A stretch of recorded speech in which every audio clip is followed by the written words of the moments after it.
on a posé t égale arc tangente de sinus hyperbolique de x et on va calculer les expressions de tangente t, 1 sur cosinus t et sinus t.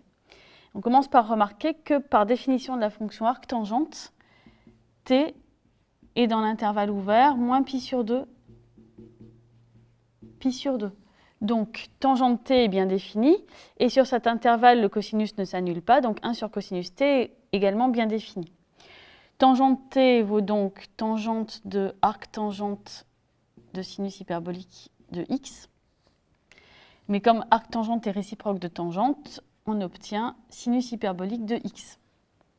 Ensuite, pour calculer 1 sur cosinus t, on va en fait commencer par calculer 1 sur cosinus t au carré pour utiliser la formule 1 sur cosinus carré égale 1 plus tangente carré. Or, on a calculé tangente carré, qui est donc sinus hyperbolique de x au carré. Et je vous rappelle la formule suivante de trigonométrie hyperbolique. Cosinus hyperbolique au carré moins sinus hyperbolique au carré est égal à 1. Et donc ici, on a cosinus hyperbolique de x au carré. On en déduit que 1 sur cosinus t égale plus ou moins cosinus hyperbolique de x. Et pour déterminer le signe ici, on a besoin d'utiliser deux informations supplémentaires. D'abord, on sait que le cosinus hyperbolique ne prend que des valeurs supérieures ou égales à 1, en particulier cosinus hyperbolique de x est strictement positif pour tout x. Et par ailleurs, on sait aussi que cosinus t est strictement positif car t est dans l'intervalle moins pi sur 2, pi sur 2. Donc cosinus t et cosinus hyperbolique de x ont le même signe. Cela signifie que 1 sur cosinus t égale cosinus hyperbolique de x. Enfin, pour calculer sinus t, on va utiliser les deux choses qu'on a déjà calculées. Donc sinus t peut se réécrire sous la forme sinus t divisé par cosinus t fois cosinus t. Autrement dit, tangente t fois cosinus t. Or, tangente t, c'est donc sinus hyperbolique de x. Et cosinus t, donc c'est 1 sur cosinus hyperbolique de x. Et on retrouve tangente hyperbolique de x.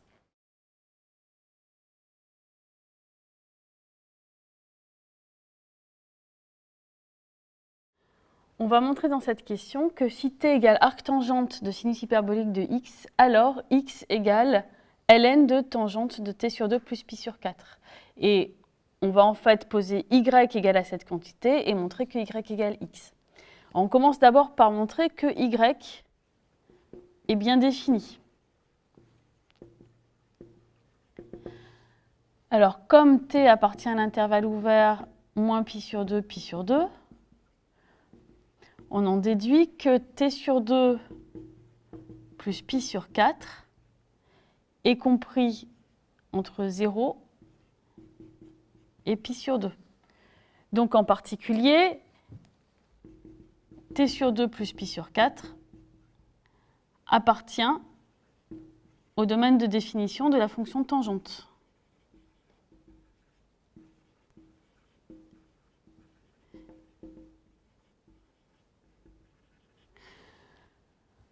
Alors, en plus, on a une autre information, c'est que tangente t sur 2 plus pi sur 4 est du coup strictement positif. Et on a bien le droit de prendre ensuite le logarithme. Alors maintenant qu'on sait que y est bien défini, on va calculer sinus hyperbolique de y.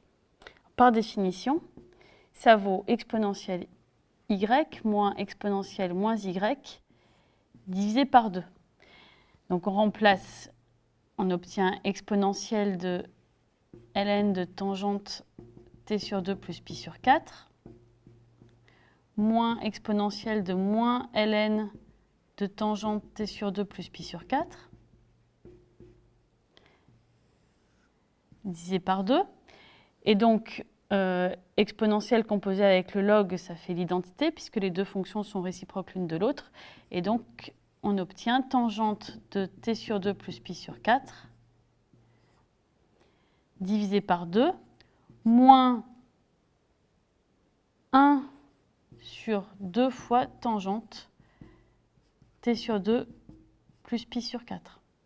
Donc là, on utilise que exponentielle moins x, c'est 1 sur exponentielle x.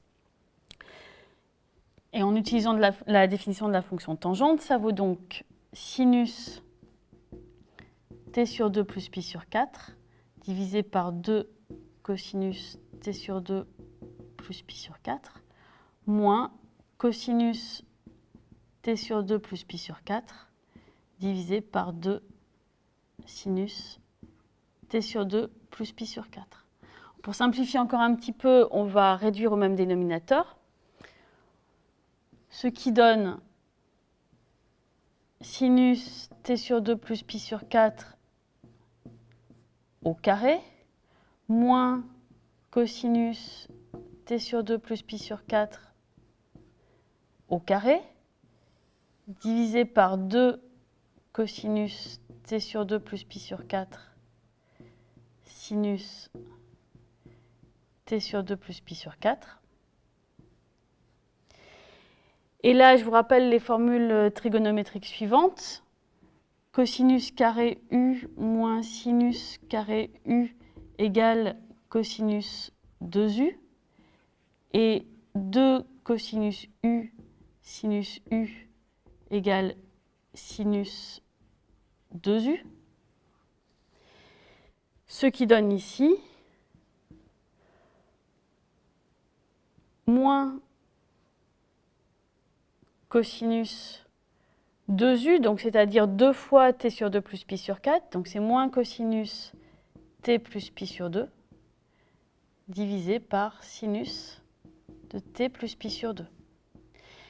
Mais cosinus t plus pi sur 2, c'est moins sinus t, et sinus t plus pi sur 2, c'est plus cosinus t, et donc on a sinus t sur cosinus t égale donc tangente t. Alors, tangente t, on l'avait calculé dans la question précédente, c'est sinus hyperbolique de x. Donc, conclusion, on a posé y égale à cette quantité, on obtient que sinus hyperbolique de y égale sinus hyperbolique de x. Or, la fonction sinus hyperbolique,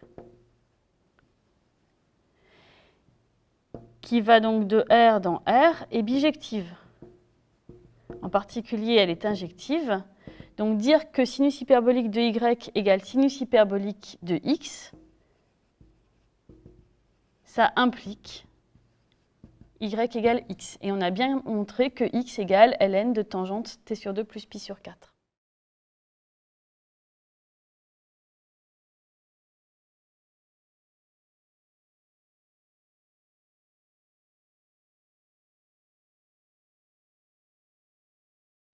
Lorsqu'on demande de simplifier une expression de ce type-là, il faut toujours d'abord commencer par vérifier pour quelle valeur de x elle est bien définie. Donc ici, cette expression est bien définie pour tout x appartenant à R.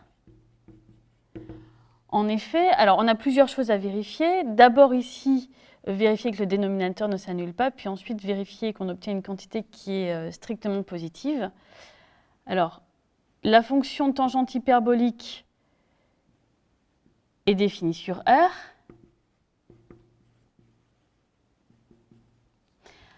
À valeur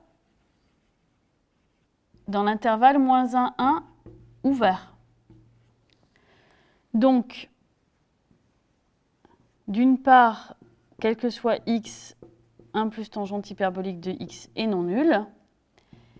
Et d'autre part, quel que soit x, 1 moins tangente hyperbolique de x est strictement positif et 1 plus tangente hyperbolique de x est strictement positif. Donc, on a bien une quantité strictement positive dont on peut prendre le logarithme. Pour simplifier cette expression, on va revenir à la définition de tangente hyperbolique de x. Tangente hyperbolique de x, c'est sinus hyperbolique de x sur cosinus hyperbolique de x.